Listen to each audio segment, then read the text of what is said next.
Panhandle of Texas is a unique part of the state.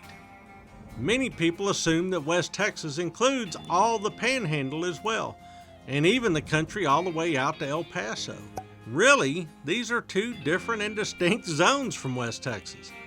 The Panhandle starts a few dozen miles north of Lubbock and goes all the way to the Oklahoma line to the east and north, and New Mexico on the west. The 26 counties in this region constitute an area larger than West Virginia. The Panhandle is marked by gradually broken country that heads up to yet another major escarpment, an uplift, known as the Caprock. Above that rise is the Llano Estacado, a vast sea of grass and cotton fields typical of Panhandle terrain. This country is a great place for looking at the sky because it stretches from horizon to horizon, unbroken by things like hills and trees. The Panhandle is also a great place to watch the weather roll in. It is often host to some remarkable weather events. Here you can see thunderstorms building up in an afternoon sky, but also notice what's going on underneath. The Panhandle, like much of West Texas, has a constant wind, and recently this has spurred the growth of wind farms, collections of wind turbines turning these gusts into energy. The Caprock is where the rolling plains give way to the Llano Estacado, Spanish for staked plains. There are two different stories on how it became known as the Staked Plains. One is that this caprock looks something like a palisade, or stakes set upright in the earth.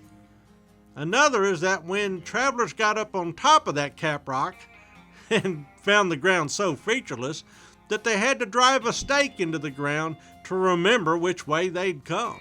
Rumor has it that's how Francisco Coronado and his Spanish expedition in the 1540s navigated that country.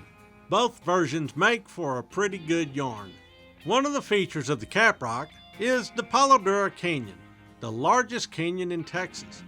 It is an extensive array of arroyos and gullies and washouts where the edge of the Caprock is deeply indented by the sources of the Brazos and Red Rivers.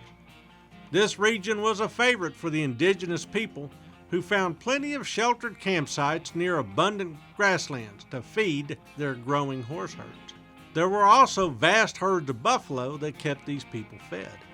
Farther north, the Canadian River cuts across the Panhandle from the river source in New Mexico on its way to joining the Arkansas River in Oklahoma.